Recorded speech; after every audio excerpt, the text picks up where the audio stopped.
तुम बहुत दुखी हो, तुम बहुत परेशान हो, तुम्हारे हर तरफ से काम बिगड़ रहे हैं, तुम में बड़ी शक्ति है, तुम बहुत एनर्जेटिक हो, तुम सुंदर हो, तुम सुशील हो, तुम पढ़े लिखे हो, तुम एजुकेटेड हो, तुम्हारी सब तरफ से तुम्हें 100 में 100 नंबर दिए जा सकते हैं, मैंने मान लिया। कुलीन हो, शिष्ट हो, संस्कारी हो, सुसंपन्न हो और अच्छे अच्छे कर्म कर रहे हो तुम्हारे हिसाब से, फिर भी अगर तुम्हें तकलीफ मिल रही है तो इसका बड़ा कारण बता रहा हूं आज मैं। फिर भी अगर तुम्हें संकट है, फिर भी तुम मुसीबत में हो, फिर भी तुम्हारे ऊपर बार बार तकलीफ आ रही है, तो कारण बता रहा हूं तुम्हें, उसका निवारण बताऊंगा। कारण भी और निवारण भी, दोनों चीजें बता रहा हूं, ध्यान से सुनना। तुम तीर्थाटन किसके साथ जा रहे हो करने? तुम अच्छी जगह पर सत्संग सुनने, मंदिर में, देवालय में, शिवालय में, शिव मंदिर में, किसी तीर्थ पर, ज्योतिर्लिंग पर, किसी गुरुजी के घर में, किसी संत के साथ में, और किसी जगह गंगा स्नान या किसी सरोवर में स्नान इत्यादि करने। तुम किनके साथ जा रहे हो? तुम्हारा समय अपना, नौकरी वाला नहीं, व्यापार वाला नहीं, तुम्हारा अपना निजी समय किसके साथ व्यतीत हो रहा है वो ध्यान रखना, पहले उस पर ध्यान देना। बहुत बड़ी संख्या में लोगों को ये बात नहीं पता है। कार्मिक अकाउंट आपके जीवन का सबसे महत्वपूर्ण अकाउंट माना जाता है। आप जो भी काम कर रहे हो, जिस व्यक्ति की संगति में रहकर काम कर रहे हो, उस व्यक्ति का भी असर पड़ेगा आपके जीवन में, यह ध्यान रखना। जिस व्यक्ति के साथ तुम घूम रहे हो, जिसके साथ तुम आवागमन कर रहे हो, उसका फर्क तुम्हारे जीवन पर 110% पड़ेगा, कोई संदेह नहीं है इस बात में। तुम्हारा काम होना, तुम्हारा काम नहीं होना, इस बात का बहुत बड़ा फल पड़ता है कि तुम्हारे साथ कौन है। रावण ने राम से यही तो कहा था कि भाई मैं तुमसे कुल में बहुत बड़ा हूं, तुमसे धन में भी बहुत बड़ा हूं, तुमसे कुल में बड़ा हूं, खानदान में बड़ा हूं, नाम में बड़ा हूं, और तुमसे धन में बड़ा हूं, बल में बड़ा हूं, सेना में बड़ा हूं, राज्य में बड़ा हूं, हर चीज में तुमसे बहुत बड़ा हूं। तुम तो सिर्फ राजा दशरथ के घर में जन्म लेकर के यहां तक चले आए, मैंने त्रैलोक को विजय प्राप्त किया है।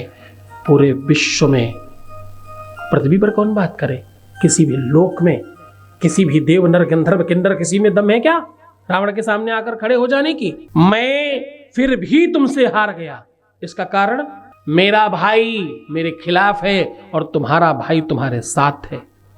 कौन साथ है? सिर्फ भाई की बात नहीं कर रहा हूं, ध्यान से रखना।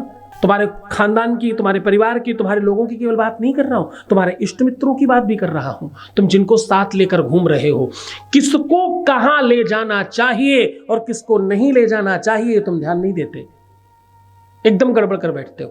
तुम गलत व्यक्ति को लेकर अगर घूम रहे हो जीवन में, तो सत्य मानना शिव भक्तों, तुम्हारा कोई काम नहीं बनेगा। एक ऐसे व्यक्ति को हो सकता है तुम लेकर घूम रहे हो जो तुम्हारा ऐब चाहता है, वो तुम्हारा सुख देख ही नहीं पा रहा है, उसको सिर्फ गलत गलत चीजें दिख रही हैं, और क्योंकि वो उसके पास कोई काम धाम नहीं है इसलिए तुम्हारे साथ घूम रहा है, उसके पास उतनी ही बुद्धि है, वो उसी तरीके का ज्ञान देगा आपको चलते फिरते। तो बहुत ध्यान से कि तुम्हें ज्ञान किससे लेना है और किससे नहीं लेना, किस व्यक्ति को कहां ले जाना है और किसको कहां नहीं ले जाना। यहां पर अगर तुमने संकोच किया तो तुम्हारा जीवन खराब हो जाएगा। क्यों संकोच करते हो इस बात में? हो सकता है कि कोई व्यक्ति ऐसा हो जिसे आप कहीं ना ले जाना चाह रहे हो, एकदम तत्काल रोक दीजिए, समय परिवर्तित होकर वापस नहीं आएगा। मान लो कि आज 1 अक्टूबर है या अगस्त है, कोई भी एक महीना मान लो, आपको पता कल क्या होगा? कल एक बड़ी बात होगी। 1 अक्टूबर 2022 अब मेरी लाइफ में कभी नहीं आएगा। अब 1 अक्टूबर 2023 आ सकता है, 22 नहीं आएगा कभी। इस साल का 1 अक्टूबर हमने खवा दिया अपने जीवन से, तो वो समय कहीं संकोच में गंवा मत देना। उस समय जो हो सकता है वो बाद में नहीं हो पाएगा, इस बात का पूरा ध्यान रखना। तुम्हें क्या करना है? संकोच त्याग देना है। ऐसे समय पर तोलना सीखो, परिस्थितियों को समझना सीखो। तुम अच्छा बुरा जो भी कर्म कर रहे हो उसका थोड़ा ध्यान देकर देखो तुम क्या कर रहे हो। तुम जो कर रहे हो वो उचित है तो करते रहो, अनुचित है तो रुक जाओ, विचार तो करो एक बार। तुम गलत कर रहे हो, तुम्हें रुकना चाहिए। और तुम नहीं रुक पा रहे हो तो भगवान शिव के ऊपर दूध चढ़ाना शुरू कर दो लगातार। 41 दिन तब होंगे जब तुम अपने आप रुक जाओगे। क्या करो? भगवान शिव पर दूध चढ़ाओ, अपने आप रुक जाओगे।